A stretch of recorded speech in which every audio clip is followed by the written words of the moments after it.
ঈদের দিনের পায়েস আমি ঈদের আগের দিন রান্না করছি। অর্থাৎ আমি বিকেলে পায়েসটা রান্না করেছি। এই যে দেখেন, আপনারাও চাইলে আপনাদের সাথে আমি শেয়ার করলাম, তাই আপনারাও চাইলে সেম রেসিপিতে রান্না করতে পারবেন। দেখবেন সবাই খেয়ে খুবই পছন্দ করবে। ঈদের আগের দিন রান্না করে ফ্রিজে রেখে দিবেন, সকালে সবাইকে পরিবেশন করবেন, দেখবেন ঠান্ডা ঠান্ডা অনেক মজার। আর ঈদের দিন তো সবাই সেমাই খাবে, তেমন একটা পায়েস খেতে চাইবে না, তাই আমি ঈদের আগের দিন রান্না করেছি। সবাই খেয়েছে, সবাই খেয়ে প্রশংসা করেছে। আমি তাই আপনাদের সাথে রেসিপিটা শেয়ার করলাম। দেখি মনে হচ্ছে না কতটা লোভনীয়, কতটা মজার। আসলেই অনেক মজার, অনেক লোভনীয়। চাইলে একবার ট্রাই করতে পারেন। আর আমার প্রিয় দর্শকরা, ফলো সাবস্ক্রাইব করে লাইক দিয়ে পাশে থাকবেন। রেসিপিগুলো ভালো লাগলে ফলো সাবস্ক্রাইব করে নিয়মিত পাশে থাকবেন। আর আমার ভিডিওগুলো আপনাদের কাছে সাথে সাথে পৌঁছে যাবে। মজার মজার রেসিপি পেতে জান্নাত শিলা কিচেন লিখে সার্চ করলে আপনারা এই রেসিপিগুলো পেয়ে যাবেন। অনেক মজার এই পায়েসটা। আমি এখানে 4 লিটার দুধ জাল করে 3.5 লিটার করে নিয়েছি। এখন দুধটা ঠান্ডা আছে। এই পর্যায়ে এখানে পোলার চাল আমি ধুয়ে পরিষ্কার করে রেখেছি।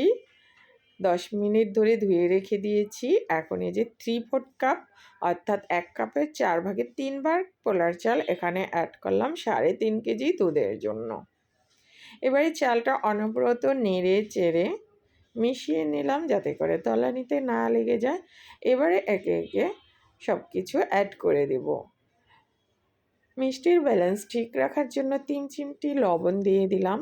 আর তেজপাতা দিলাম 3টা, দারচিনি দিচ্ছি 3 টুকরা। আমার মা এই পায়েসটা এরকম দারচিনি, এলাচ, কালো এলাচ দিয়ে রান্না করতো, খেতে অসম্ভব মজার হতো। আমার মায়ের রেসিপিটা আজকে শেয়ার করছি আপনাদের সাথে। 2টা কালো এলাচ, 6-7টা সাদা এলাচ দিয়েছি। এলাচগুলো একটু থেতো করে দিয়েছি, এতে করে এলাচের সুঘ্রাণ বেরিয়ে আসবে। এ পর্যায়ে 1/2 চা চামচ দিচ্ছি এলাচ গুঁড়া।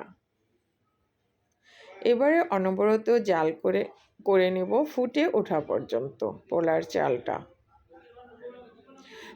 চালটা ফুটে গেছে। এ পর্যায়ে আমি ঘেটে নেওয়ার আগে এলাচ, দারচিনিগুলো তুলে ফেলে দিব। আর তেজপাতা সব কিছু তুলে ফেলে দিলে খাবার সময় এগুলো সামনে পড়বে না, দেখতেও সুন্দর লাগবে। আর খাওয়ার সময় এগুলো পড়লে ভালো লাগে না। এখন ঘেটে নিচ্ছি হ্যান্ড হুইস্কের সাহায্যে। এবারে 1 হাতা চিনি দিয়ে দিলাম। আমার চালটা ফুটে উঠেছে, এ পর্যায়ে চিনি দিচ্ছি। কারণ আপনি যদি চাল ফুটে ওঠার আগে চিনিটা দেন, তাহলে কিন্তু চালটা সহজে ফুটতে চাইবে না। এ পর্যায়ে দিচ্ছি কনডেন্স মিল্ক। কনডেন্স মিল্কটা ব্যবহার করতে চেষ্টা করবেন, এতে করে ক্রিমি ক্রিমি ভাব থাকবে আর খাওয়ার স্বাদ অনেকাংশে বৃদ্ধি পাবে এই কনডেন্স মিল্কের জন্য। এবারে আমি অর্ধেকটা কনডেন্স মিল্ক এখানে অ্যাড করে দিচ্ছি।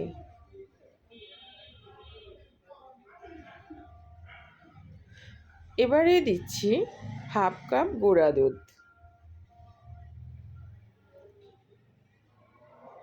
এই গুঁড়া দুধের জন্য পায়েস খাওয়ার মজাই আলাদা। আর দিচ্ছি পেস্তা বাদাম কুচি দিয়ে এখন নেড়ে চেড়ে মিশিয়ে নিচ্ছি।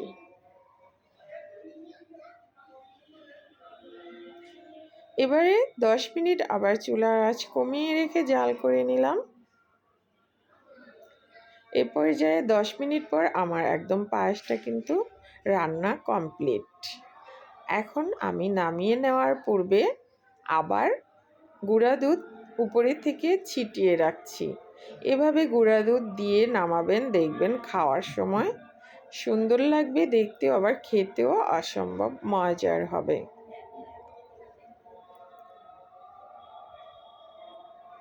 উপরের থেকে দুধ দিয়ে আবার পেস্তা বাদাম কুচিও উপরে দিয়ে দিচ্ছি। এখন দেখেন প্রিয় দর্শক, দেখতে অনেক সুন্দর লাগছে না? এবারে ঠান্ডা হওয়ার পর আস্তে করে কেটে কেটে দিবেন, দেখতেও সুন্দর লাগবে আর খাওয়ার টেস্টই আলাদা। অমৃত স্বাদে ঈদের দিন এই পায়েসটা সবাইকে রান্না করে খাওয়াবেন, দেখবেন সবাই খেয়ে আপনার প্রশংসা করবে আর এর স্বাদ জিভে লেগে থাকবে। আজকে তাহলে বিদায় নিচ্ছি, সবাই অবশ্যই একবার ট্রাই করবেন। ঈদের আগের দিন রান্না করে ফ্রিজে রেখে দেবেন, সবাইকে পরিবেশন করবেন, দেখবেন মন প্রাণ ভরে যাবে। আল্লাহ হাফেজ।